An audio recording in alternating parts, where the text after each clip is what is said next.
hoje estamos aqui conversando com você sobre divórcio, né? Com o foco de divorciados mais curados, né? Porque isso é que é importante, que a gente possa atravessar as adversidades da vida, mas atravessá-las e ficar bem. Porque é isso que Deus quer, é isso que Ele preparou para a gente, vida plena e abundante, seja qual for a situação, né? E quando eu digo assim dessa história de achar que realmente existe um manual de normas e procedimentos, talvez não seja aquele manual tão preciso que as empresas consigam fazer para os seus planos estratégicos, mas existem passos, existem predisposições que, se elas forem colocadas, elas podem servir de rota, servir de um manual, servir de uma orientação para ajudar nos relacionamentos, tipo trabalhar com os pontos cegos, tipo, se algo que incomoda você, você fala, né? Você poder lidar com aquelas coisas que não agradam. Se você me deixou triste, eu poder dizer, cara, não gostei desse negócio, puxa vida, você falou isso. Aquelas coisas que no dia a dia, num relacionamento qualquer ajudam, mas no relacionamento entre o casal são decisivos, né? Porque a gente só conhece bem mesmo o outro na hora que a gente vai morar junto, né? Na hora que a gente casa, porque nada antes pode nos dar a dimensão do que é esse relacionamento. Outro dia alguém aqui no programa colocou que a gente fala, né, no casamento, fala em filhos, etc., mas o que a gente tem que preservar é essa relação entre o casal, porque marido e mulher é para sempre, filhos não. Bacana, eu achei que é verdade, porque os filhos a gente tem para eles construírem isso. Um dia isso aconteceu com a gente, né? É verdade. A gente deixou a casa dos pais para casar. Então, o que a gente espera que seja para sempre? O relacionamento do marido e da mulher. Também aqui num programa alguém disse, eu queria ouvir a opinião de vocês, que a igreja ela ainda não sabe lidar com essa questão do divórcio. Ah, com certeza. Com certeza. A gente pode encontrar alguns ministérios que já amadureceram um pouco nesse tema, mas ainda há muito que se amadurecer. E antes que meus colegas me joguem pedra, eu não estou fazendo apologia ao divórcio. Mas eu não posso fechar os olhos para uma realidade que existe. Ela existe. E aí? Como é que eu lido com isso? Como é que eu vou aconselhar uma ovelha que chega, pastor, não dá mais, eu estou me divorciando. Eu vou me divorciar. Basta só pegar um texto e jogar na cara dela e vai com Deus? Não é por aí. É uma vida. E dizer a uma mulher que apanha quase que diariamente que ela tem que continuar com o marido porque Deus abomina o divórcio, que não, esse é o homem que Deus te deu, eu acho de uma hipocrisia muito grande. Então a igreja não está realmente, atualmente, preparada para lidar com isso.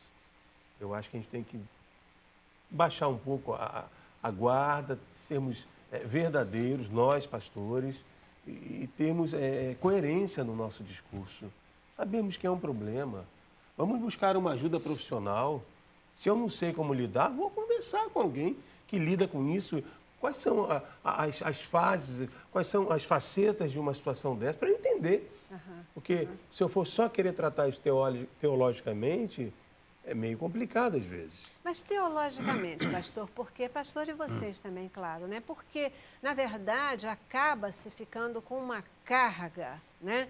Dessa coisa de que o divórcio é pecado, quem se divorcia está condenado, a Bíblia proíbe o divórcio, a Bíblia proíbe um recasamento, e esse peso, muitas vezes, faz com que as pessoas não consigam efetivamente ser curadas. Como a igreja deve lidar com a questão? Eu só citar um texto, Celeste, para não ocupar o tempo delas também. A gente olha muito a questão de quem está dentro e se divorcia. Aquele que chega, não conhece Jesus, chegou na igreja, qual é a nossa atitude? A gente abraça, seja bem-vindo. E aí, lemos um texto em que Jesus fala assim, todo aquele que vier a mim, de maneira nenhuma o lançarei fora. Ué, mas ele está chegando, ele é um divorciado. E como é que faz? Vamos abraçá-lo também? Abraçamos. Falamos do amor de Deus. Dizemos que Deus o ama e que ele é bem-vindo. Mas aquele que está dentro, que vive uma situação de conflito e acaba acontecendo o divórcio, nós o rejeitamos. Não, você está errado. Isso não é bíblico. É ou não é? É uma incoerência. Pelas minhas observações, até nesse lado teológico, né, que eu também tenho esse lado, é o seguinte, aí falam assim, só em caso de adultério. Meu Deus! O relacionamento, o que é adulterar a forma de alguma coisa? Se o homem precisa amar a mulher como Cristo ama a igreja, a mulher seja submissa, ou seja, coparticipante de uma missão de levar a família. Quando se adultera esse lar, esse colchão de paz emocional, quando muda essa forma, quando há agressão física, moral, quando há desrespeito, já está adulterando. Não precisa esperar que arrume um amante para chegar e bater o martelo e dizer que foi um adultério no casamento. Então, eu como um ser pensante, né, que eu estou lá em Romanos 12, 1 e 2, culto racional, eu imagino que adulterar a forma de um casamento não é só com a traição sexual de você arrumar uma outra pessoa. É adulterar a relação que foi feita para ser com paz, agradável e saudável, até para resguardar a saúde da família e dos filhos como um todo. Virgínia, você, né, certamente para escrever o teu livro, você estudou o assunto, você trabalhou esse assunto. Entrevistei algumas pessoas entrevistou também. muitas pessoas. Você entrevistou evangélicos. Como é que é a reação, qual é o sentimento das pessoas em relação à igreja nesse tipo de situação? Na verdade, Celeste, o livro, ele não é um manual de soluções. Pelo contrário, ele é um ele é uma carga de questionamentos. Eu trago à tona coisas que eu acho que ficam muito debaixo do tapete e que não são tratadas, não são ventiladas, comunicadas, até por muitos trabalhos dentro da igreja. Seja de grupos específicos, de ministérios com casais, né, que eu já participei muito de ministérios com casais, e muitas coisas eu achava assim, gente, está muito superficial. Né? Não está no âmago do problema, não está atingindo o sofrimento. Hoje a sociedade está numa velocidade muito grande, as famílias estão sendo reconfiguradas, a gente tem uma carga de informação altíssima, então são muitas pressões por todos os lados. Né? Então a gente fica pensando como é que a igreja lida com isso. No meu caso, ao escrever, eu coloquei aqui a minha alma. Eu não fiz um livro de pesquisas, algo proveniente de um documentário, de um trabalho investigativo, um jornalismo investigativo, não. Com os meus 20 anos de jornalismo, eu coletei, eu tenho pelas minhas percepções, porque só quem é divorciado entende o que passa um divorciado. Então, o livro não foi escrito por um pastor, teólogo, pensador, psicólogo, um escritor, não. Foi escrito por alguém que viveu na carne e colocou a cara para bater. E qual foi o teu sentimento em relação à igreja, a forma de lidar com essa questão? Enquanto eu estive divorciada no ambiente evangélico, eu era completamente invisível.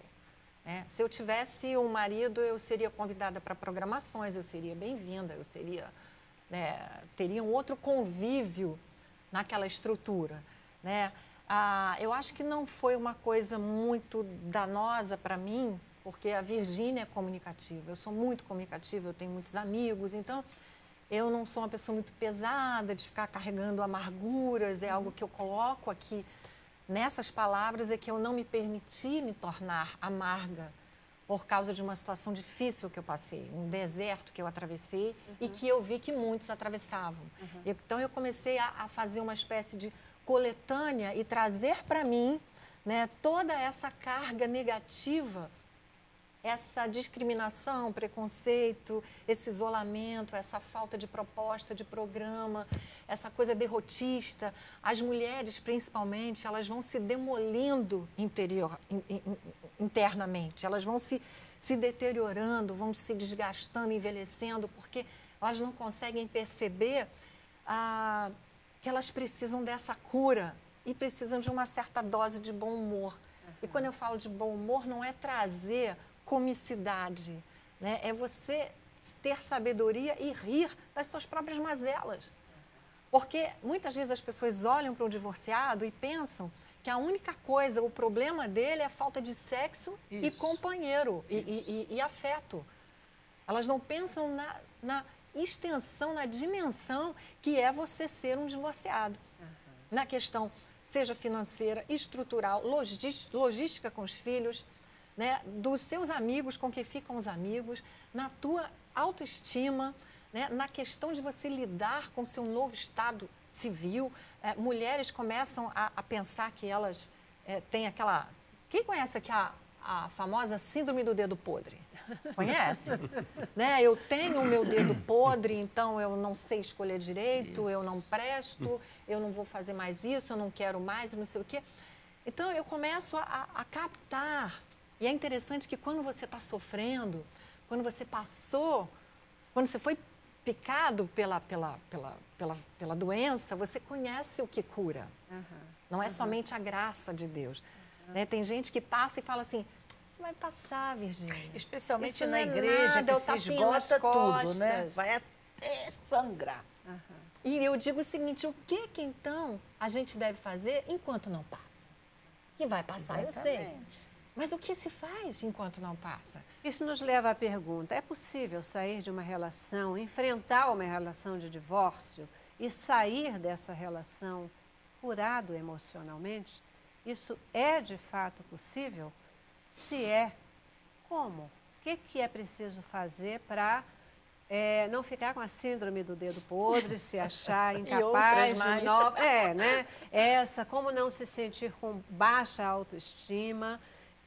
A situação é mais fácil para a mulher ou para o homem? Existe diferença? Total. Né? Será que a mulher é mais discriminada nessas situações? Um monte de pergunta, porque eu vou para o intervalo, né? E vou voltar para a gente poder responder essas questões. Eu estava lendo até a matéria e a pesquisa que a produção fez para a gente tratar desse assunto, e ali me chamou a atenção uma questão que dizia assim, que é interessante porque Jesus, durante o ministério dele aqui, ele sempre se referia à mulher divorciada ou à mulher repudiada. Me corrija se eu estiver errada, mas parece que não tem nenhuma citação bíblica, nenhuma citação de Jesus, desculpe, para homens nessa situação. Todas elas são voltadas para a mulher. Será que já era o sentimento e a percepção de Jesus de quanto a mulher é muito mais discriminada nessa situação e merecedora muito mais de atenção e de cuidados num processo desse? Intervalo. Voltamos já. Cabeça pra cima.